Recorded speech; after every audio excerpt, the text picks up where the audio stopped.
তুমি যখন আমাকে সৃষ্টি করেছিলা, আয় আল্লাহ আমার ভিতরে যখন রূহ দান করেছিলা, রূহ দান করার পর আল্লাহ জান্নাতের দরজায় একটা জিনিস লেখা দেখছিলাম, একটা লাইনের ভিতরে লেখা দেখছিলাম, লা ইলাহা ইল্লাল্লাহু মুহাম্মাদুর রাসূলুল্লাহ। আল্লাহ তোমার নাম লা ইলাহা ইল্লাল্লাহ, তোমার নামের শেষে যার নামটা জুড়াইলা অবশ্য উনি কোনো একজন দামি মানুষ হবে।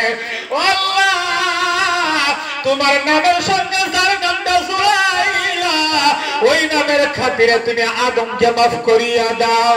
আল্লাহু আকবার। আল্লাহ তাআলা ডাক দেবে, আদম রে 350 বছর আমার জমিনের ভিতরে বসিয়া বসিয়া তুমি চোখের পানি ফেলাইয়া কাঁদছ, আমি আল্লাহ তাআলা একবার ডাকের আওয়াজ দেই নাই। যখন আমার দোস্ত মুহাম্মদুর রাসূলুল্লাহ সাল্লাল্লাহু আলাইহি ওয়াসাল্লামের নামে জবানের ভিতরে তেলাওয়াত করেছো, আমি আল্লাহ রাব্বুল আলামিন ওই নবীকে না বানাইলে আমি আদম তোমাকে বানাইতাম না, ওই নবীকে না বানাইলে আমি আল্লাহ আসমান বানাইতাম না, জমিন বানাইতাম না, আমি আল্লাহ কুল কায়নাতকে সৃষ্টি করতাম না। ওই নবীর খাতিরে আমি আদম তোমাকে মাফ করিয়ে দিলাম। সুবহানাল্লাহ। আপনার আমার নবীর দাম দাম, হে উম্মতের দল, নবী আমার ডাকতে বলে। এই জন্য আল্লাহ তাআলার কাছে যখন তোমরা দোয়া করিবা, যখন তোমরা হাত পাতিবা আল্লাহু আকবার, তখন আমি নবীর উপর দুরূদ শরীফ পড়বা। আমি নবীর উপর দুরূদ শরীফ পড়ার কারণে ওই দোয়াটা আল্লাহ তাআলার আরশে আজিমে কবুল হইয়া যায়। যদি দুরূদ শরীফ না পড়িয়া দোয়া করা হয় তাহলে ওই দোয়াটা আসমান এবং জমিনের মধ্যখানে ঝুলন্ত অবস্থায় থাকিয়া যায়। এই জন্য নবী আমার ডাকতে বলে, আমার উপর একবার দুরূদ শরীফ পড়বা, 10টি রহমত তোমার পরে অবতীর্ণ হবে। সুবহানাল্লাহ। 10টি গুনাহ মাফ হইয়া যাবে। আল্লাহু আকবার। 10টি তোমার জন্য রহমতের দরজা আমার আল্লাহ তাআলা খুলিয়ে দিবে। ক্বালা রাসূলুল্লাহ সাল্লাল্লাহু আলাইহি ওয়াসাল্লাম, মান সাল্লা আলাইয়া ওয়াহিদাতান সাল্লাল্লাহু আলাইহি আশরা। নবীর উপর দুরূদ শরীফ পড়তে হবে কিনা? হবে। আমরা তো কি রূপটা বলি, দুরূদ শরীফ পড়তে চাই না, কমপক্ষে সাল্লাল্লাহু আলাইহি ওয়াসাল্লাম। কি কথা ঠিক কিনা ধরে বলেন? মনে থাকবে? নবীর উপর দুরূদ শরীফ পড়বেন। মুসলমান ভাইরা আমার, ভালো করে বুঝেন, ওই নবীজি সাল্লাল্লাহু আলাইহি সাল্লাম মক্কাতে হিজরত করিয়া মদিনায় রওনা হয়েছেন। মদিনায় রওনা হওয়ার পর অনেক লম্বা ইতিহাস। ওই মদিনায় যাওয়ার পর যেই ঘরটা তৈরি করেছিল সেই ঘরটা হচ্ছে মসজিদে নববী। এটা খেজুরের পাতার ঘর ছিল। আল্লাহু আকবার।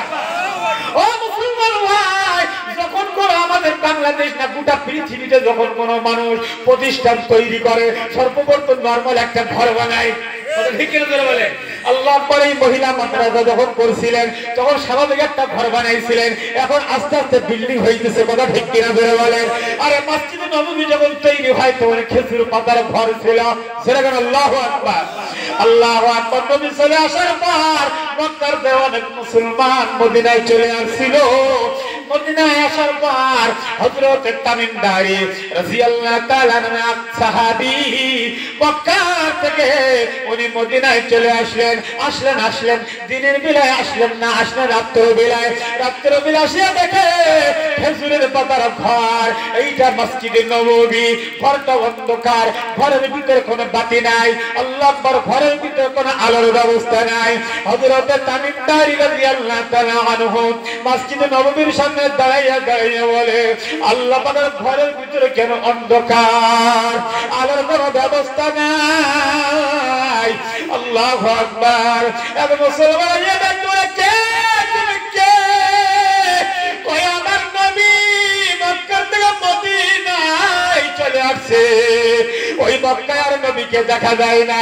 আমি হযরত তামিম দারি রাদিয়াল্লাহু তাআলা আনহু মদিনায় থাকতে পারি নাই, ওই নবীর মহব্বতে আমি মদিনায় চলে আসছি। আল্লাহু আকবার। হযরত তামিম দারি রাদিয়াল্লাহু তাআলা আনহু উনি মক্কার থেকে বাতি আনছিলেন।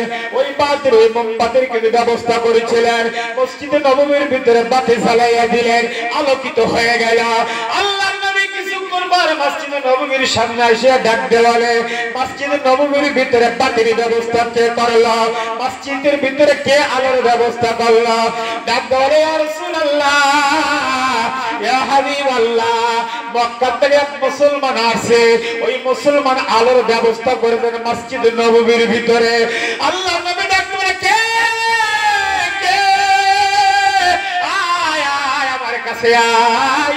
হযরতে তামিমদারি রাদিয়াল্লাহু তাআলা আনহু দয়াইয়া বিশ্ব নবীর দরবারে হাজির হইয়া যায়।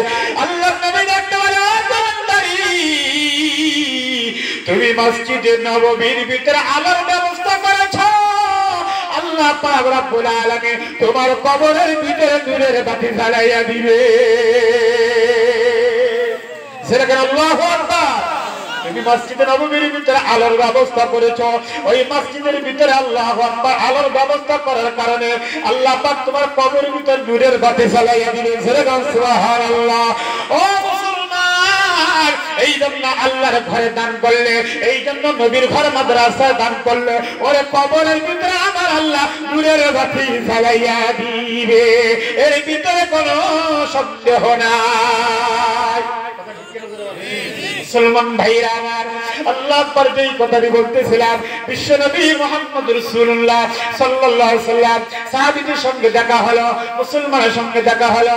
এইবারে আস্তে আস্তে আস্তে আস্তে আস্তে আস্তে মসজিদ নববী আল্লাহ আকবার তৈরি হতে লাগলো।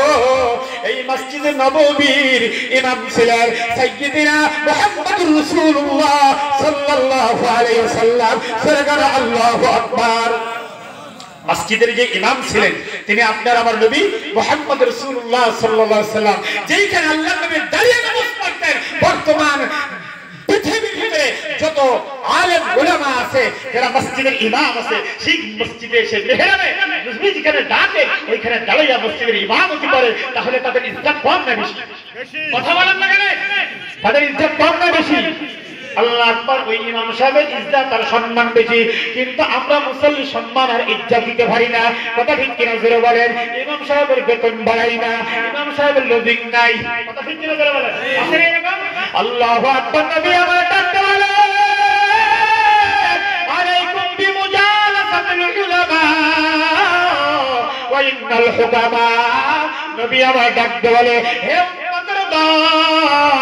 যাও যাও ওলামায়ে কিরামের পায়ের নিকটে বসো, ওলামায়ে কিরামের কাছে যাও, যাও মসজিদে ইমাম সাহেবের কাছে, যাও মাদ্রাসার মুহতামিম সাহেবের কাছে, যাও ওলামায়ে কিরামের কাছে যাও। যদি যাইতে পারো তোমার বাঁকা অন্তর সোজা হয়ে যাবে। মুসলমান ভাইরা আমার, এই জন্য আল্লাহর নবী যেখানে দাঁড়ায় নামাজ পড়তেন, জায়গাটা বড় দামি, যে নামাজ পড়াইতে সেও দামি, ইমাম সাহেব বড় দামি, মহাসম্পদ মুসল্লিদের জন্য। কথা ঠিক কিনা? কেমন সম্পদ, কেমন